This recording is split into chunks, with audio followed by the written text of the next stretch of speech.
Olá, eu sou Flávio de Fortaleza e o meu relato foi real e aconteceu em julho de 2002. Bem, eu estava saindo para viajar a trabalho e eu me despedi da minha esposa e da minha mãe e já estava com muita pressa, pois o meu chefe me esperava no caminhão em frente de casa, pois somos caminhoneiros. Eu saí correndo quando a minha mãe disse: "Espera aí, meu filho, você já se despediu da sua avó?" E eu respondi: "Poxa, mãe, eu estou com muita pressa." E como a minha avó estava muito adoentada, então eu fui lá onde ela estava e lhe disse: "Vovó, eu já vou e peço a sua bênção." E ela, que estava deitada na sua rede, ela levantou-se, me deu um beijo no rosto e disse: "Sonhei com você essa noite, meu neto Flávio. Era um sonho ruim. Quando for armar a sua rede, arme ela dentro de casa e feche as portas e não durma na rede pro lado de fora de casa não. Não importa o calor que esteja fazendo." A minha avó me deu um beijo e foi meio esquisito. Eu tive a sensação que deveria escutar os seus conselhos, mas ao mesmo tempo eu senti um conforto. Então eu fui para a viagem. Estava no interior de Pernambuco, quando numa noite eu estava com meu amigo em um barzinho tomando umas cervejinhas. E era normal nós sairmos para descontrair um pouco à noite. E cerveja vai e cerveja vem. E na realidade tomamos somente 5 cervejas, porque no dia seguinte nós iríamos bem cedo para outra cidade. Então eu fui para a casa desse amigo. E lá estava muito quente. Então eu armei a minha rede no pé de manga que ficava no quintal da casa, pois o calor lá dentro estava insuportável. Então, ali fora estava muito fresco e eu dormi normalmente. E quando foi por volta de 1 da manhã, eu acordei com uma sensação estranha e tive a impressão de avistar 2 olhos vermelhos na escuridão perto da mata, mas instantaneamente eles sumiram. Bem, eu não conseguia dormir direito. Daí, eu lembrei do que a minha avó falou: "Não durma na rede pelo lado de fora da casa." Então me levantei e fui para dentro da casa do meu amigo. Lá fora estava bem fresco, mas como lá dentro estava muito calor, eu não levei o cobertor. Deixei ali fora mesmo na rede e levei somente o travesseiro. A porta de casa estava aberta, então eu entrei e tranquei tudo. E deitei em uma rede que tinha em um dos quartos e peguei no sono. De madrugada, o meu amigo me acorda perguntando se eu estava ouvindo aquilo lá fora. Eu, meio sonolento, não dei muita atenção, mas dava para ouvir fortes rosnados e urros. E eu achei que fosse algum cachorro, então voltei a dormir. E no outro dia, bem cedo, já tinha até esquecido desse assunto, mas quando eu e o meu amigo saímos lá fora, para nossa surpresa, a rede que estava armada no pé de manga e o cobertor que estava dentro dela estavam completamente despedaçados, aos trapos mesmo, como se algum animal muito feroz tivesse rasgado tudo nos dentes. E também encontramos pegadas de cachorro por volta da casa, porém eram 5 vezes maior do que a pata de um cão. E era como se a coisa andasse de 2 patas e não de 4 patas igual um cachorro. Perguntei ao meu amigo o que era aquilo, e ele disse que era um lobisomem, e que ele já estava de olho em mim, e se eu tivesse dormido lá fora, eu não estaria ali naquele momento conversando com ele. Eu liguei para o meu chefe, ele logo chegou com o caminhão e demos-o fora daquela cidade. Agradeço a minha avó por ter salvo a minha vida com os seus conselhos. Bem, hoje ela é falecida, mas jamais esquecerei dela e dedico esse relato a ela. Boa noite.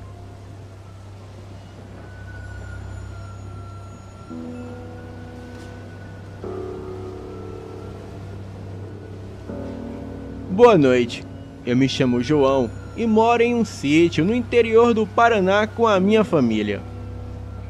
E apesar do sítio ser pequeno, nós temos um cachorro grande, um pastor alemão, e ele está acostumado a dormir no meu quarto. Ele tem um cobertor lá para ele, e não importa onde nós colocamos o cobertor, ele sempre pega e leva de volta para o meu quarto.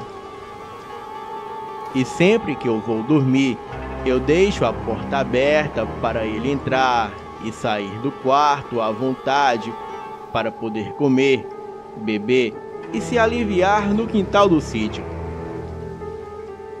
Uma certa noite, eu estava me preparando para dormir. Abri a porta, coloquei um tênis nela para não fechar, apaguei a luz e fui dormir. E certa hora da noite, eu acordei sentindo um peso na cama sobre o colchão. Então eu pensei, deve ser o Átila, o meu cachorro. Porque às vezes ele também gosta de dormir na cama junto de mim. Eu virei o rosto para ele e senti aquele bafo quente na minha cara. Eu estendi a mão para fazer um carinho nele. E quando eu ia encostar na cabeça dele, ele agarrou a minha mão com uma mordida tão forte que eu até vi uns pontinhos de luz no escuro de tanta dor. Ele começou a chacoalhar a cabeça com os dentes, literalmente cravados na minha mão, dando um rosnado tão estranho, e parecia o rosnado de um cachorro grande. E nada parecido com o rosnado do meu cachorro. Bem, eu nunca bati no meu cachorro e também nunca deixei ninguém bater nele. Mas ele estava quase arrancando fora a minha mão e a única coisa que eu consegui fazer foi virar um baita de um tapa com a minha outra mão. Só que ao invés de pegar um baita tapa no cachorro, pegou em algo muito maior. De certa forma, aquilo saiu voando da cama com a força do tapa e finalmente aquilo soltou a minha mão. Eu ouvi o barulho daquilo acertando a parede. Aquilo começou a rosnar e depois eu não ouvi mais nada. A primeira coisa que eu fiz foi acender a luz e quando eu olhei, a minha mão estava toda vermelha de sangue, com uns buracos grandes de mordida. Então, eu olhei em volta procurando o meu cachorro, mas ele não estava lá. E foi quando eu ouvi os latidos vindo do lado de fora do quarto. E eu olhei para a porta e, estranhamente, ela estava fechada. E quando eu cheguei perto, ela não só estava fechada, mas como estava trancada, e trancada por dentro. O tênis, que estava deixando ela aberta, estava do lado da cama agora. E quando eu abri a porta, o meu cachorro entrou correndo e ficou procurando alguma coisa pelo quarto todo. E quando os meus pais vieram ver o porquê o cachorro estava latindo tanto, eles viram a minha mão toda ensanguentada. A primeira coisa que eles acharam foi que o Átila tinha me mordido, mas eu expliquei para eles o que tinha acontecido. Claro que eles não acreditaram e acharam que eu estava protegendo o cachorro.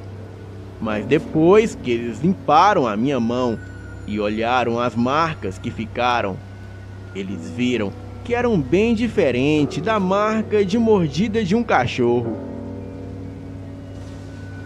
Quando eu tinha aberto a porta para sair do quarto e o cachorro entrou, ele ficou o tempo todo dentro do quarto procurando algo feito um louco, mas ele não achou nada. E eu também não vi nada saindo do quarto. E nós estávamos no banheiro que fica de frente para o meu quarto. E o meu pai e eu ficamos procurando o que quer que fosse o resto da noite, mas não achamos nada. E nem o Átila achou nada também. O que quer que fosse não saiu pela porta, e nem pela janela que estava fechada. Eu não tenho ideia de como aquilo entrou ou saiu do quarto, mas aquilo trancou o cachorro para fora do quarto e também trancou a porta para ficar sozinho comigo. Ainda bem que eu acordei naquela hora, ou eu não sei o que poderia ter acontecido. Eu tenho as cicatrizes até hoje na minha mão para me lembrar daquela noite bizarra. Depois de ouvir vários relatos aqui no canal Elite Oculta, eu acredito que aquela criatura seja um chupa-cabra. Bem, até hoje eu agradeço por aquelas marcas estarem na minha mão e não no meu pescoço. Boa noite.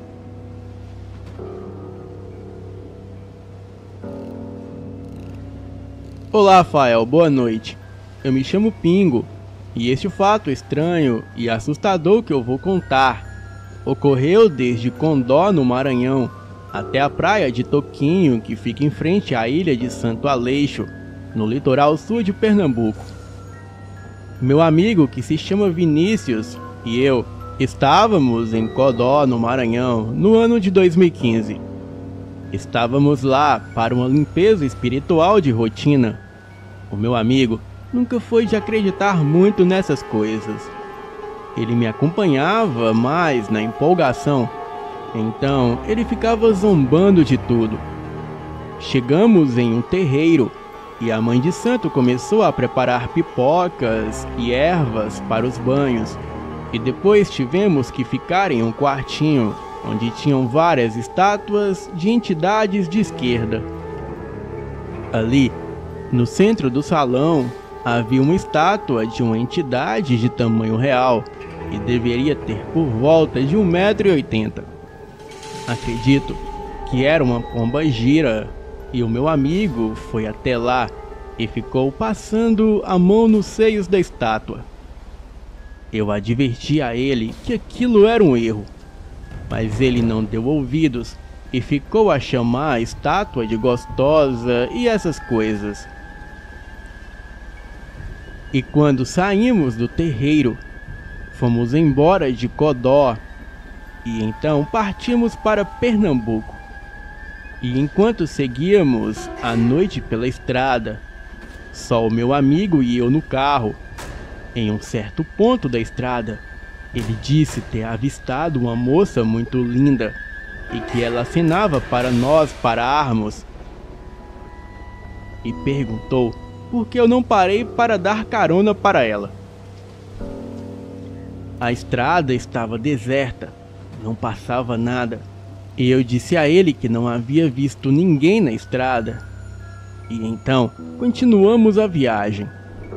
Mas em outro ponto da estrada, o meu amigo me chamou novamente e me perguntava se eu não estava vendo a mesma moça de vermelho. Eu olhei para a direção que ele estava apontando e mesmo assim eu não via nada. Achei que ele estava brincando, pois ele era do tipo que fazia brincadeira com tudo. Porém, ele estava muito sério e parecia amedrontado. E depois de uns 30 minutos, pela terceira vez, ele viu novamente a mesma mulher à beira da estrada pedindo carona. Daí, ele se ligou que aquilo era a pomba-gira que ele havia desrespeitado lá no terreiro. E quando chegamos em Pernambuco, ficamos em uma pousada e fomos descansar, pois pela manhã iríamos para a praia.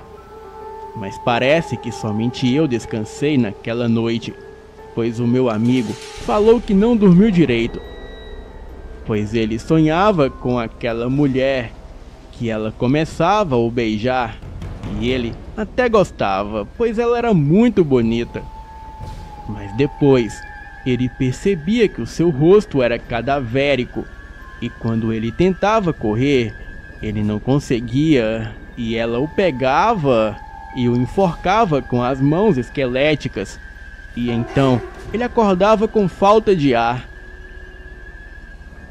Eu me dei conta do que estava acontecendo, pois aquilo tudo era devido a ele desrespeitar a entidade. E então combinamos de fazer um ebó, que é um tipo de oferenda para uma entidade específica. E faríamos aquilo como forma de se desculpar pelo que o meu amigo fez. Bem, eu não sou muito bom com essas coisas, então eu iria mais improvisar do que fazer algo realmente certo. Compramos as coisas do ebó pela manhã, como champanhe, cigarros e velas, e à noite deixaríamos tudo num cruzeiro de cemitério ou igreja, bem no ponto das Calungas. Naquela manhã, fomos aproveitar a praia. Chegamos na ilha de Santo Aleixo e ficamos por lá mesmo, e no final do dia retornamos para a praia de Toquinhos. Encontramos algumas pessoas que eram da região, nos entrosamos e o meu amigo comentou sobre as visagens da moça que ele teve. Ele é do tipo bem extrovertido e gosta de falar demais. Aquele pessoal nos contou que ali também no local, todos tinham escutado várias histórias relacionadas a uma visão de uma mulher vestida de branco e uma outra vestida de preto, mas ambas também poderiam ser a mesma aparição. Ela gostava de assombrar aquelas praias, mas eu e o meu amigo nunca poderíamos imaginar que aquilo aconteceria com nós.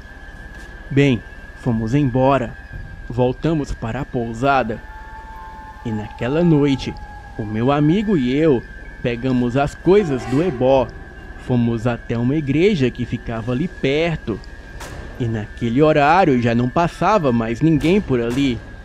Fomos até o pé do cruzeiro e oferecemos o ebó como um pedido de desculpas à entidade, a mesma que o meu amigo atormentou.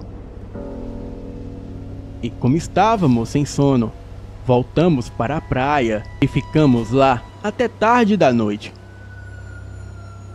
E por coincidência, encontramos a mesma galera que ali estava com nós mais cedo na praia. Então, fizemos um luau e eles nos contavam várias histórias de assombração. E lá, pelas 2 horas da madrugada, nos despedimos da geral e voltamos para a pousada que estávamos hospedados. E como a praia ficava a uns 400 metros do local, nós recusamos os convites de carona e fomos andando sozinhos pela estrada. Então, foi quando saímos de lá e começamos a caminhada. Era uma noite clara, com um clima muito agradável, principalmente para caminhar beirando a praia. Era uma praia um tanto afastada, e por isso mesmo de dia não tinha muito movimento. Agora, imaginem aquela hora da madrugada. Ao seu redor havia uma densa vegetação que durante o dia tornava o local muito mais bonito, e também devido às águas límpidas, a areia branca e as árvores existentes. E depois de caminharmos alguns passos, nós avistamos a uns 20 metros de distância uma moça muito bonita, toda vestida de branco, que vinha em nossa direção. E desta vez eu a vi, mas achei que era apenas uma pessoa comum. Nesse momento, um forte cheiro de velas queimada, bebida, cigarro e incenso tomou conta do ar. Achei aquilo muito estranho, mas continuamos caminhando e observando a moça. E em certo momento, o meu amigo abaixou a cabeça e eu fiquei sem entender nada. Mas ele fazia isso porque ele sabia que aquela moça não era algo natural deste mundo. Ele sabia que aquilo tinha a ver com ele. Contudo, ao perceber que a moça estava bem próxima do meu amigo, a ponto de se chocar de frente com ele, olhamos ao mesmo tempo para ela e, pasmem, a mulher de branco havia sumido, desaparecido. Não havia para onde ela ter ido, pois não era uma praia e ninguém poderia sumir assim, sem se observar a sua alteração de direção. Olhamos em volta e nada da moça. Então começamos a ouvir uma gargalhada bem sinistra, mas parecia vir de todos os lados. Olhávamos e não víamos nada. E de repente, um tapa bem forte na cara do meu amigo. Ele me olhou assustado, achando que fui eu que fiz aquilo. Porém, eu só ouvi o barulho do tapa e novamente outro tapa do outro lado de sua cara. E nesse momento, até eu gelei e ambos assustados voltamos correndo para a pousada. E por um bom tempo ainda ficamos escutando aquelas risadas sinistras enquanto corríamos pelo caminho. E quando chegamos lá, o meu amigo estava tão pálido como um fantasma e com a marca de 5 dedos em seu rosto. Entramos para o nosso quarto e não dormimos pelo resto da noite. O meu amigo ficou orando e pedindo perdão pelo que ele havia aprontado lá em Codó. Mas o certo é que já se passaram 7 anos e o meu amigo, que está com 37, desde aquele dia, jamais desrespeitou qualquer entidade, seja lá qual for a religião. E foi preciso tudo isso acontecer para motivar tal comportamento. E depois disso, ele nunca mais quis saber de religião de esquerda e acabou virando evangélico. E ele me contou certa vez que quando foi com os membros da igreja para orar no monte, por volta de meia-noite, eles ouviram uma coisa sinistra aproximar de onde eles estavam. E era uma criatura que só poderia ser 2 coisas: ou um demônio materializado ou um lobisomem. Mas essa história ficará para um próximo relato.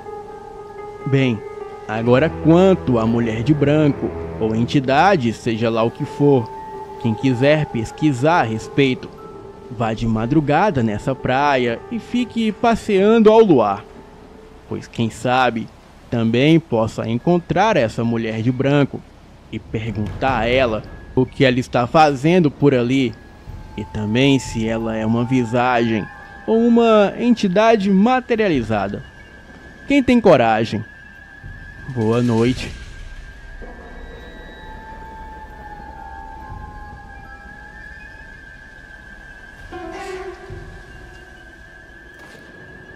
Olá, Fael. Eu me chamo Vó Chica e vim contar alguns relatos para o canal. E alguns se passaram comigo e outros com amigos e familiares. Então bora para o relato. Eu moro em Campina Grande, na Paraíba, e passei a minha infância na casa dos meus avós, juntamente com os meus pais e um primo. Era uma casa enorme e antiga, com vários cômodos desabitados, inclusive alguns no quintal por trás da casa. Eu vou contar algumas histórias acontecidas com a minha família e outras comigo. É importante frisar que a minha família é católica, mas com temperos de Umbanda e do Espiritismo, além da gnose. Bem, e havia muitas imagens de santos e entidades na casa que serão melhor explicar no final. E esse primeiro caso aconteceu com meu bisavô.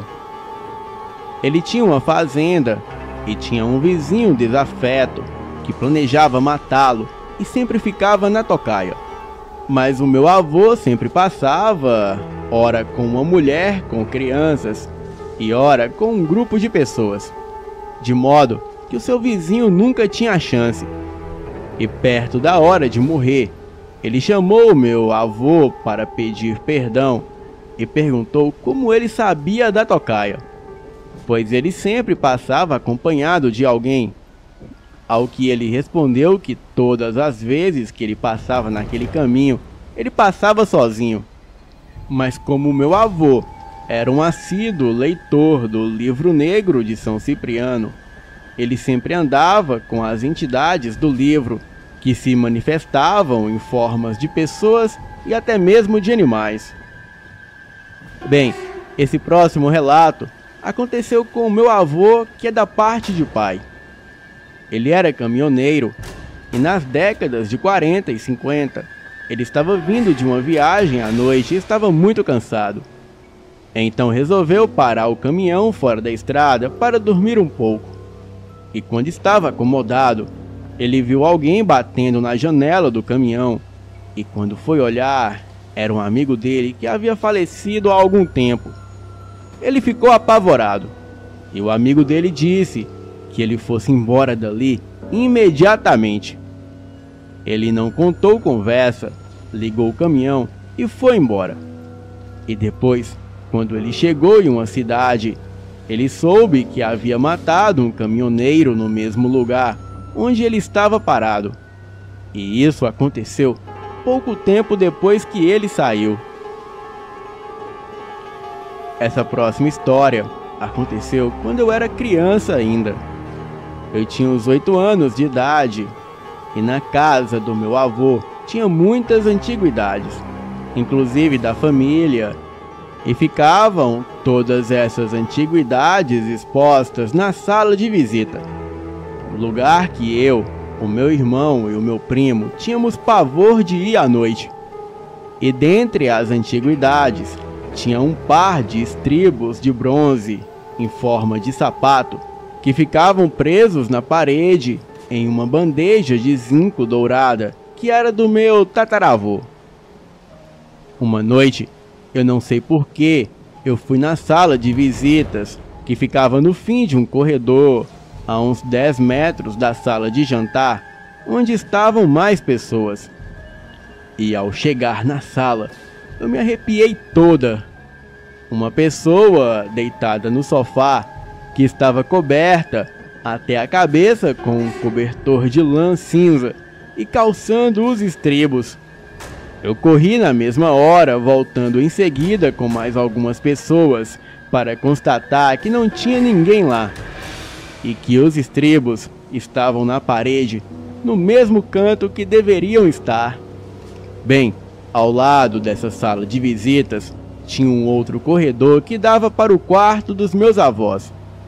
Esse quarto tinha 2 banheiros, sendo que um era desativado, pois era um banheiro antigo e enorme, e tinha uns 2 metros por 5 metros. E esse banheiro era usado como depósito, que também era onde a minha avó colocava as imagens dos santos e das entidades, e onde ficava permanentemente acesa uma vela de 7 dias. Nessa hora, à noite, o meu primo estava sozinho na cama da minha avó e começou a ficar com muito medo. E na época ele tinha 8 anos de idade. E então ele começou a gritar pela minha avó. E foi quando ele ouviu uma voz grossa vindo de dentro daquele banheiro dizendo o seguinte: "Pera aí que eu vou te pegar." Ele disparou de dentro do quarto para a sala de jantar chorando. E então, quando fomos ver, o banheiro estava totalmente vazio. Meu irmão e o meu primo sempre viam mãos brancas e pretas aparecendo na sala de visitas, e sombras de cabeças no quintal onde não havia ninguém. Uma noite, um incêndio no banheiro, causado pela vela de 7 dias, destruiu todas as imagens que haviam lá, e hoje não vemos mais nada. Mas ainda me lembro daquelas coisas.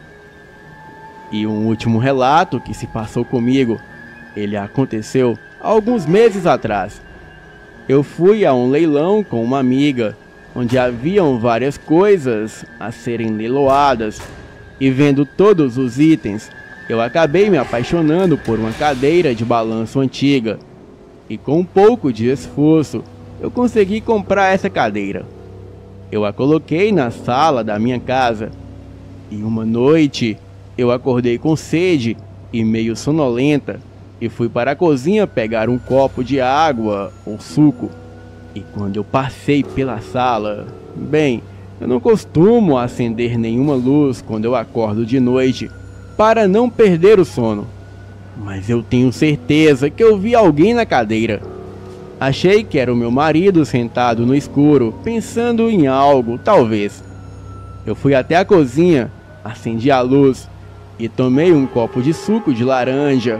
Apaguei a luz e voltei para o quarto. E quando eu passei para a sala, eu olhei para a cadeira e o meu marido ainda estava lá. Eu falei: "Vem dormir, amor, já está tarde, vem", e fui para o quarto. E quando cheguei lá, deitei na cama e levei um baita susto, pois tinha alguém deitado lá comigo. Eu dei um grito e acendi a luz, e então o meu marido acorda com uma cara de sono e pergunta o que foi. E quando eu vi que ele estava no quarto, eu me perguntei quem estava na sala. Então eu falei: "Amor, tem alguém na sala". Ele falou para eu ficar no quarto, que ele iria dar uma olhada. Eu fiquei na porta vendo ele, e ele foi até a sala, acendeu a luz e não viu ninguém. Procurou atrás do sofá, das cortinas, mas não tinha ninguém lá. Ele perguntou se eu tinha certeza do que eu tinha visto e se eu não estava sonhando que via alguém. E eu falei que sim, tinha certeza absoluta, pois havia uma pessoa muito parecida com ele se balançando na cadeira de balanço para frente e para trás. Ele olhou tudo de novo e foi ver as portas e as janelas. Estava tudo fechado e trancado. Então, ele voltou resmungando que eu devia estar sonhando, mas eu tinha certeza de que tinha visto alguém sentado na cadeira de balanço, se balançando para frente e para trás. Bem, uma vez eu estava chegando em casa e o meu marido ainda estava no trabalho, e da garagem dá para ver a sala. E quando eu desliguei o carro, e logo depois que eu desliguei o farol, eu olhei para dentro de casa e vi alguém sentado naquela cadeira de balanço. Então eu acendi o farol de novo, mas quando a luz iluminou a sala, não havia mais ninguém lá. Eu saí do carro, fui até a janela e olhei lá dentro por um tempo, tentando ver se via algo, mas não tinha mais nada. Eu entrei em casa e tudo estava normal. Uma outra vez, a faxineira estava em casa fazendo a faxina, e eu estava no escritório no fundo da casa, quando eu escutei ela gritando. Eu entrei correndo em casa, e a encontrei ela na cozinha, com o rosto pálido, e sem conseguir falar nada. Ela só apontava para a sala. Então, eu fui lá, mas não tinha nada de anormal. E depois de um tempo, eu consegui acalmá-la, e então ela me explicou tudinho o que aconteceu. Ela falou que estava passando um pano para tirar o pó dos móveis, e ela tinha acabado de limpar a cadeira de balanço, e se virou para limpar a mesinha de centro. E depois de passar o pano na mesinha, ela se virou e viu uma velha, com os cabelos brancos e desgrenhados, e um olhar demoníaco, sentada na cadeira de balanço, olhando para ela. Então ela gritou e saiu correndo até a cozinha, e até hoje ela se recusa a chegar perto daquela cadeira e não fica mais sozinha na sala. Ela só entra lá se tiver mais alguém com ela. Bem, eu nunca vi essa velha sentada na cadeira de balanço com muita clareza, somente o vulto dela. Então eu não sei como ela é, mas eu imagino que seja um fantasma do antigo dono da cadeira. Ou talvez um demônio que veio junto quando eu a comprei. Bem, hoje eu sou evangélica e sei que Cristo me protege do mal. E eu sempre peço pela minha família, mas eu sei que todas as casas que eu já morei sempre tem algo que me incomoda e nunca vai me deixar em paz. Boa noite.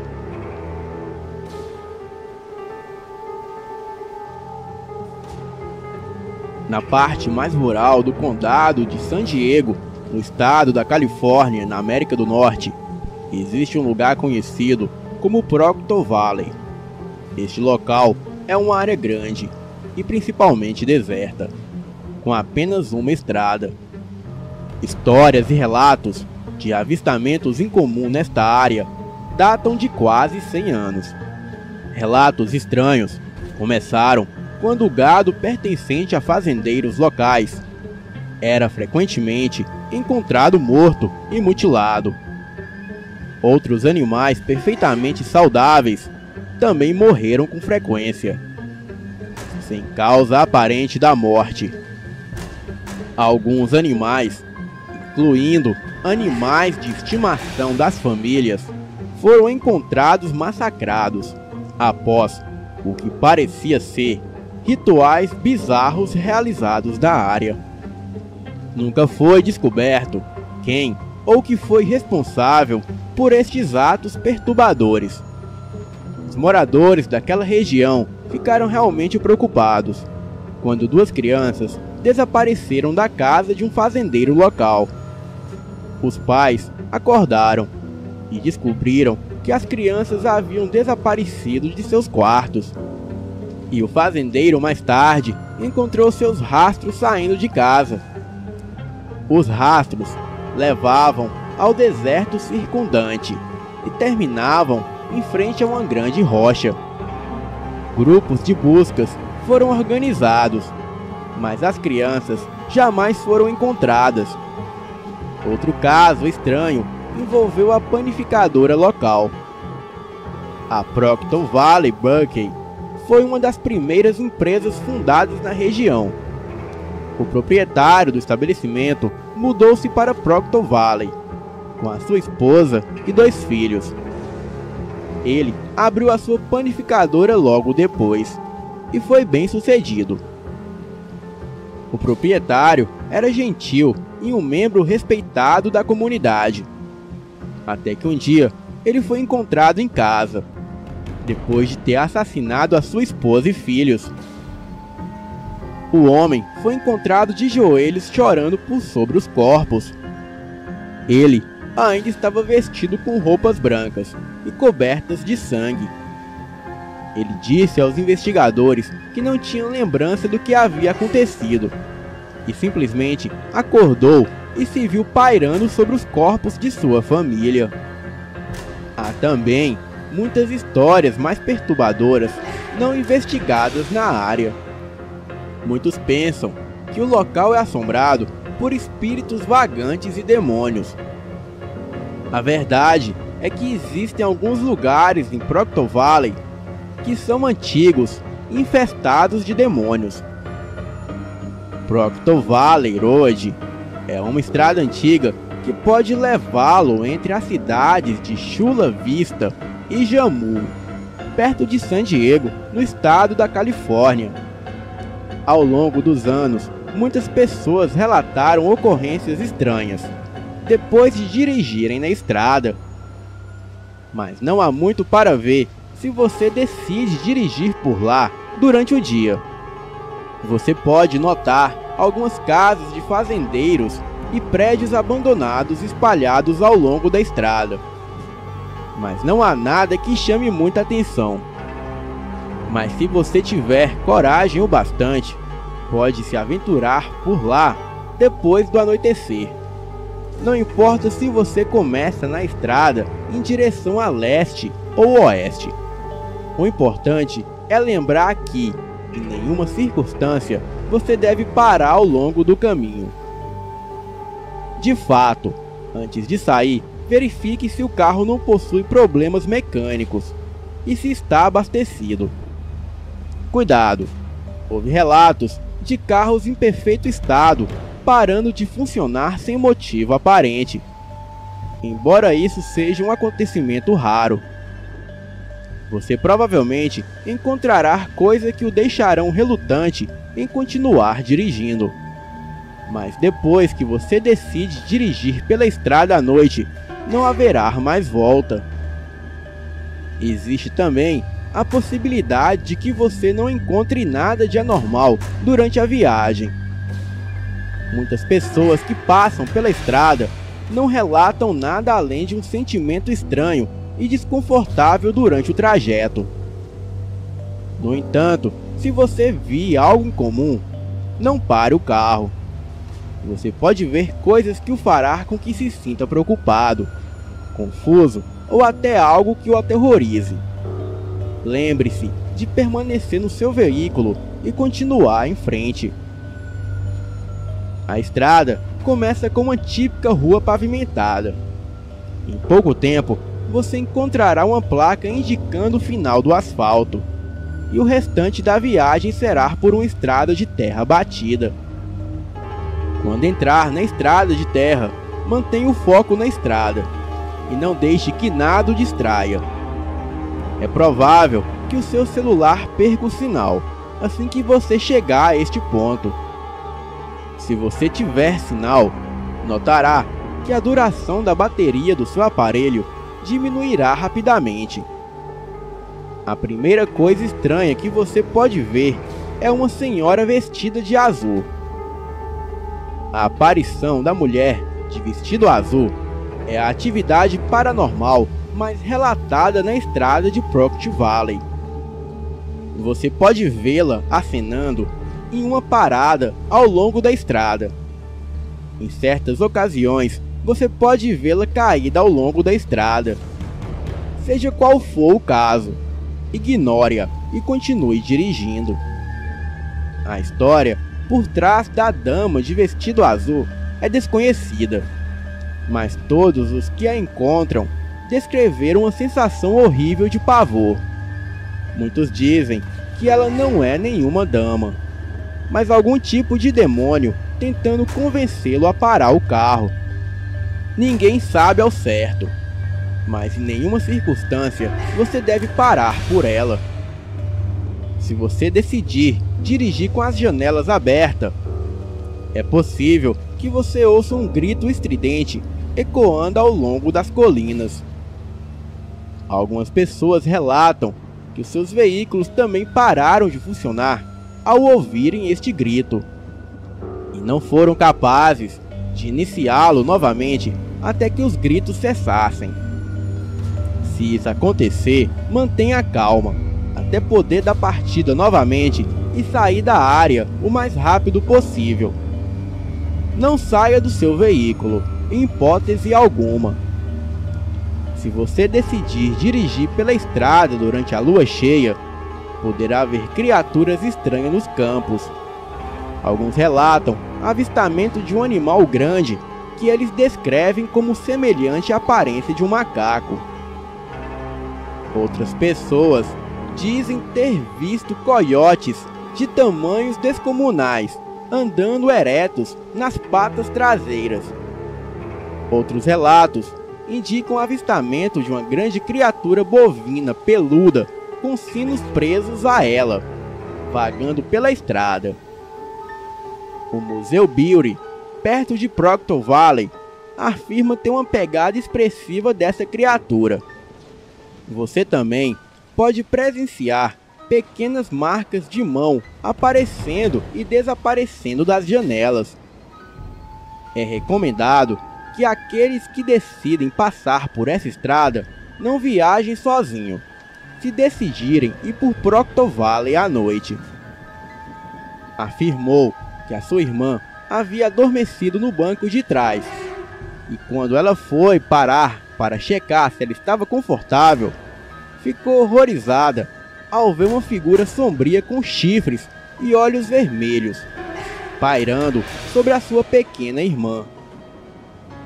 Ela afirmou que sabia sem dúvidas de que era o próprio diabo. Outros relataram comportamento estranho exibido por seus companheiros de viagem.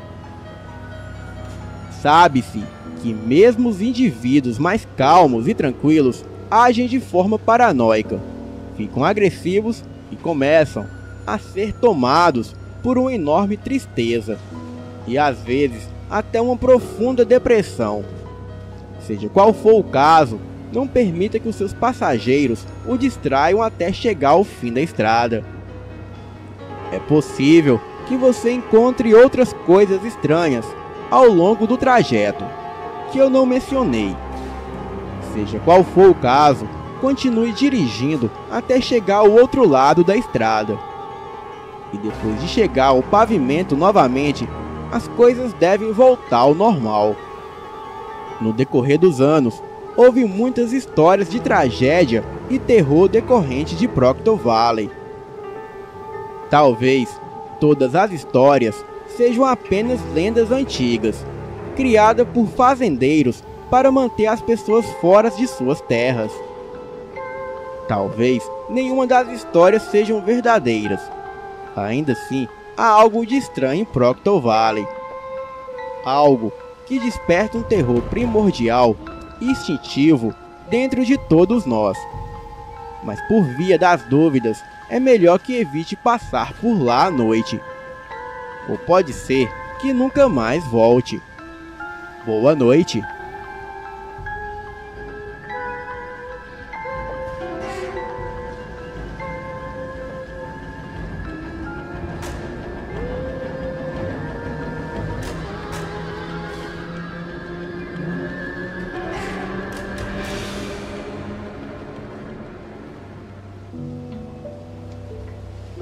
As 29 maneiras de se tornar um lobisomem.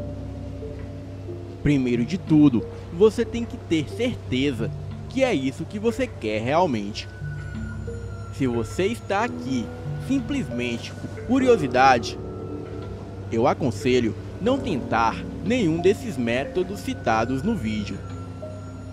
Outra coisa, nenhum desses métodos são 100% eficazes, pois isso depende de pessoa para pessoa. Em alguns casos, os resultados podem ser catastróficos. Todos esses métodos foram tirados de grimórios antigos de feitiçarias e reunidos em um livro em latim que se chama Ritum Lunae.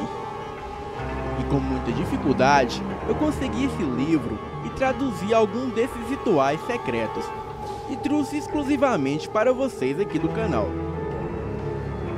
Eu estudei o ritual por alguns dias e vou citar cada um dos 29 e explicar com as minhas palavras para melhor entendimento.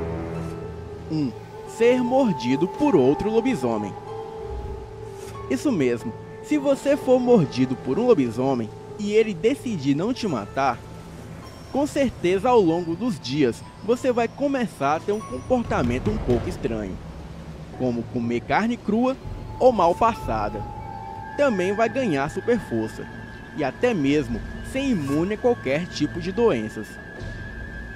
E crescimento de pelos pelo corpo vai se tornar bem comum, o que de início vai parecer apenas uma hipertricose, mais conhecida como síndrome do lobisomem, e depois vai se transformar em um problema ainda maior. Mas se você encarar isso tudo como algo positivo, se transformar em um lobisomem pode ser algo muito prazeroso. 2. Sendo arranhado por um lobisomem. Talvez você não tenha sido mordido por um lobisomem, mas digamos que tenha sido apenas arranhado. Não é totalmente certo que você venha a se tornar um lobisomem. Mas já vou avisando que caso você seja arranhado por um lobisomem e em seguida tomar a vacina contra a raiva, não haverá chances nenhuma de você se transformar na criatura, pois essa vacina também anula todos os efeitos da mutação do vírus em seu corpo. Que por sinal, este vírus é um tipo de vírus desconhecido, mas alguns o chamam de mutação genética. E caso você seja arranhado pela fera e decida não tomar a vacina contra a raiva, de duas uma: ou ao longo dos dias você se transforma em um lobisomem, ou na melhor das hipóteses, apenas crescerá uma grande quantidade de pelos na parte do seu corpo que foi arranhada. E na pior das hipóteses, você pode morrer pelo vírus da raiva. 3. Vendendo a sua alma ao diabo. Esse é um dos métodos mais fáceis para quem deseja se tornar um lobisomem. O lobisomem pactuado está classificado como o mais forte e mais rápido lobisomem dentre as raças. Apesar desses não serem considerados uma raça específica e serem chamados apenas de cachorrinhos de Satã. Eu vou deixar o link do vídeo aqui na descrição do canal, que ensina como fazer um pacto com o diabo para se tornar um lobisomem. 4. Vestindo um cinto encantado feito de pele de lobo. Bem, você deve estar se perguntando: como eu faço para conseguir esse cinto? Bom, eu não aconselho que matem um lobo, pois lobos são animais que devem ser preservados junto com a natureza. Então, eu sugiro que esperem o lobo morrer de causas naturais. Se você for mulher, tem que ser com pele de uma loba. Em seguida, retire a pele do animal e extraia o seu sangue para uma garrafa. Depois, faça um cinto com a pele e leve a um feiticeiro ou bruxo. Entregue o cinto e o sangue a ele. Peça que ele consagre o cinto com o sangue para você. Provavelmente, a consagração do cinto deve levar alguns dias, pois deve ser consagrado na lua cheia. E assim que estiver pronto, você pode usá-lo em noites de lua cheia, ou qualquer outra noite que deseje se transformar. 5. Aplicando uma pomada mágica ao corpo. Esta pomada é feita com a mistura de sangue de lobo, caledônia, que é um tipo de erva medicinal encontrada na Europa, sálvia, que é uma planta de folhas azuladas e lilás, nativa da região mediterrânea, valeriana, que é uma planta nativa da Ásia, de odor doce, que floresce nos meses de verão. E por último, sangue de dragão. É uma seiva que é retirada de uma árvore de nome dragoeiro, comum na região do Amazonas. Modo de preparo: deve-se cozinhar todos os ingredientes no sangue do lobo, até se formar uma espécie de pasta. Após o processo, coloque a substância em um recipiente e deixe exposta durante 3 noites de lua cheia. E pronto. 6. Magia negra e feitiçaria.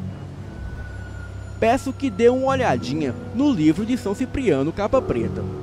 Lá tem uns feitiços e encantos legais para se transformar em um lobisomem. 7. Comer flores licântropos, flores brancas ou amarelas. Para se tornar um lobisomem, deve-se escolher uma flor licântropa e usá-la após o pôr do sol na noite de lua cheia. As flores licântropas, como a água licântropa, possuem qualidades peculiares. Dizem que o cheiro delas é reminiscente da morte. As flores secretam uma seiva branca e grudenta. No entanto, se parecem muito com flores comuns e normalmente possuem cor branca ou amarela. Certas flores, como o lírio do vale, malmiqueres e azaleias, atraem lobisomens. 8. Inalando certas poções. Preparar essas poções mágicas é simples. Você vai precisar de flores de acônito e água da chuva de uma noite de lua cheia. Óbvio que se estiver chovendo, você não vai ver a lua cheia, mas isso não muda o fato de que ela está lá. Essa água tem propriedades mágicas e poderosas. Eu recomendo que pegue pelo menos meio litro dessa água, pois talvez você precise repetir todo o procedimento. Pegue um pote, bacia, balde, não importa. Em seguida, faça um chá das flores de acônito com essa água. Porém, não beba o chá, pois essa flor é venenosa e letal. Então, só inale a poção durante a noite, de preferência na noite de lua cheia. Inale a poção por no máximo 3 minutos, pois como eu disse, essa poção é venenosa. Se começar a sentir a transformação, repita o procedimento nas próximas 2 noites seguintes. E pronto, o ritual está completo. Mas lembre-se de ter certeza que é isso que realmente deseja, pois talvez não consiga mais voltar atrás da sua decisão. 9. Simplesmente usando a pele de um animal que foi morto por um lobisomem. Parece bem comum e difícil de acontecer, mas se por acaso você encontrar um animal parcialmente devorado por um lobisomem, você pode tirar a pele do animal e fazer uma luva ou uma simples cueca ou calcinha com a pele do animal. O importante é você usar com frequência. Mas cuidado, para não usar a pele de um animal morto por um chupa-cabra. 10. Colocar a pele do lobo real no corpo e beber cerveja misturada com sangue. Este eu não recomendo, pois os lobos estão em extinção. E também sou contra esse ato de crueldade. Mas se o animal morrer de causas naturais, você pode tentar esse procedimento. 11. Beber água da impressão de uma pata de lobo. Este é bem simples. Várias pessoas no Amazonas já fizeram esse procedimento, pois em certas áreas da região é típico achar pegadas de lobo-guará com água da chuva no solo. Lembrando que a água tem que ser da chuva. Talvez, se você pegar a água da chuva e jogar na pegada, também funcione, não sei. 12. Comendo o cérebro de um lobo. Alguns grimórios dizem que funciona, mas acredito que não seja tão simples assim. 13. Feitiços e rituais. Esses são os mais eficazes. Já fiz um vídeo com alguns feitiços e rituais para se transformar em um lobisomem. Então, eu vou deixar o link aqui na descrição do vídeo. 14. Ter relações sexuais com um lobisomem. Muitos acham que isso é besteira, mas não é. Lobisomens são seres humanos durante o dia. E da mesma forma que a doença raiva é contagiosa pela saliva do animal infectado, se você tiver relações sexuais com um humano que se transforma em lobisomem, as chances de você se tornar um são remotamente altas. 15. Comendo um feto por nascer. Isso aqui tá no Grimório, mas pessoal, não façam isso, beleza? Pois existem métodos mais simples e eficazes. 16. Vestindo um cinto feito da pele de um criminoso executado. Bem, se você fizer esse método, de duas uma. ou você consegue se transformar na fera, ou o espírito do criminoso vem te assombrar. 17. Ser amaldiçoado por uma bruxa ou um feiticeiro. Na verdade, quando a maldição é lançada com ódio por alguém querido, costuma pegar. Então, necessariamente não precisa ser uma bruxa ou bruxo para amaldiçoar a pessoa. Além do mais, se uma bruxa te amaldiçoar da boca para fora, isso não terá efeito nenhum. Talvez, se você vandalizar a casa dela, ou ouvir funk bem alto perto da casa dela, ela pode te amaldiçoar com ódio no coração.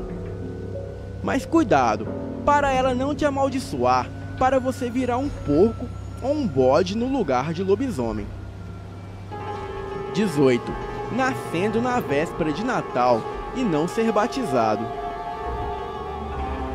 Talvez você seja o premiado, mas isso não quer dizer que você seja um lobisomem. Porém, isso já te deixa com grandes vantagens para desenvolver a transformação. 19. Ser blasfemo e ser amaldiçoado por seus pecados. Como eu já disse, se você for uma pessoa ruim e for amaldiçoado pelos seus pais, ou até mesmo por um padre, é bem certo que se torne uma criatura das trevas, sem bondade no coração. E na maior parte das vezes, funciona assim.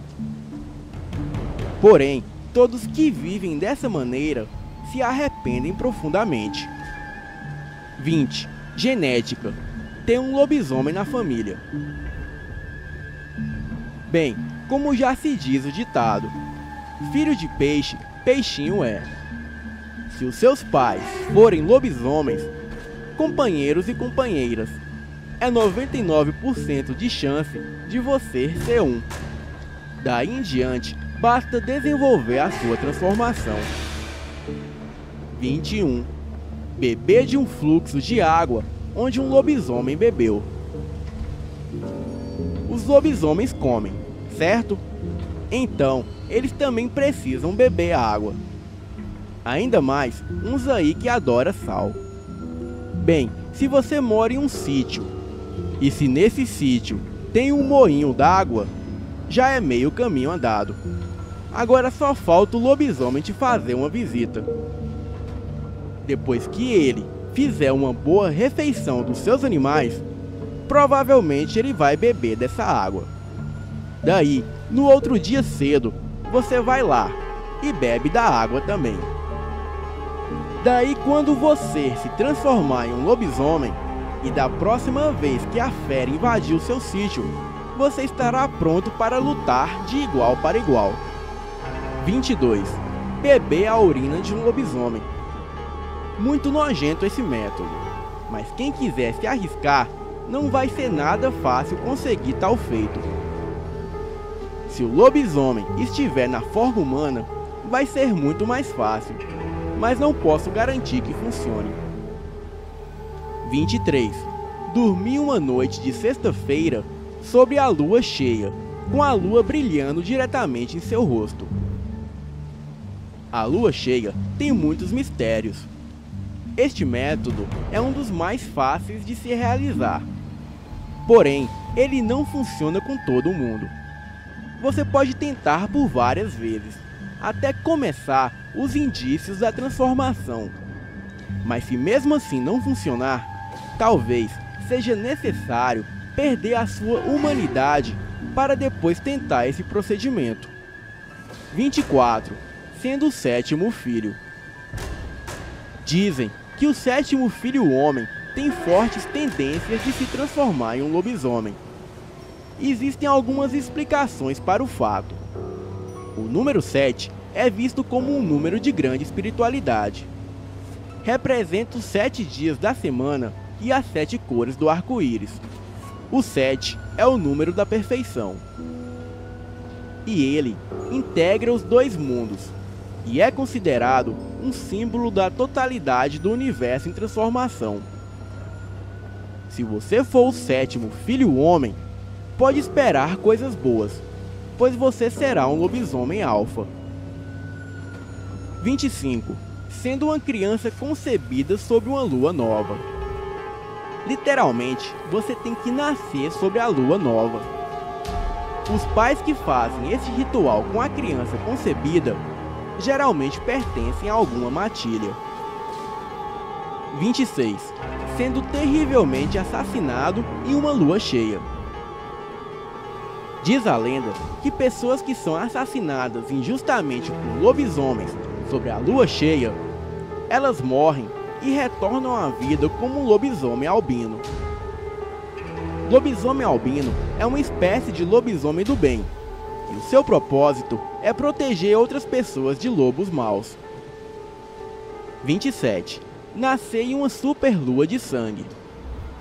Se for o seu caso, você tem grandes chances de se tornar um lobisomem, da raça Crinos, também conhecido como o Homem-Lobo, ou a encarnação da Fúria. 28. Comer carne humana na quaresma. Canibalismo traz inúmeras doenças e risco à saúde. Mas o lobisomem se alimenta de tudo que vê pela frente, né? Mas se você não for um lobisomem e optar por esse método, provavelmente perderá a humanidade e será amaldiçoado a vagar como fera sem nunca alcançar a paz. 29. Nascer pertencendo a um clã de lobisomens. A transformação pode ser um dom, pode ser genética ou pode ser aprendida. Se você for filho de pais de matilhas e não nascer com dom e nem com a genética, eles com certeza te ensinarão outros métodos simples de se transformar em um. E provavelmente você será um alfa, um beta ou um ômega. Bem galera, esses são os 29 métodos que eu trouxe aqui para o canal. Espero que vocês gostem. E como eu disse, não espere que nenhum desses métodos funcione, pois isso depende de pessoa para pessoa. Mas caso funcione e você se arrependa e deseje voltar atrás, saiba que existe uma possível cura. Não é 100% eficaz, mas já funcionou com algumas pessoas. Primeiramente, você precisa comer uma fruta chamada Solano licocarpo, popularmente conhecida como lobeira ou guarambá. Essa fruta não é venenosa, muito pelo contrário. Ela traz inúmeros benefícios à saúde humana. A saúde do lobo-guará depende do consumo dessa fruta, na defesa contra o verme que ataca os rins e o mata. Alguns estudiosos ocultistas dizem que essa fruta mata o parasita lupino, que age no corpo humano, impedindo assim a transformação. Esse parasita não é físico, e sim um parasita espiritual. A lobeira apresenta um odor forte e característico, e é facilmente encontrada aqui no Brasil, nas regiões do Cerrado. Mas se você não encontrar a lobeira, não se preocupe. O jiló é tão eficaz quanto a lobeira, e se acha facilmente em sacolões e supermercados. Mas o jiló tem um gosto muito ruim, e a grande questão é: será que vale a pena comer um jiló para deixar de viver como um lobisomem? Boa noite.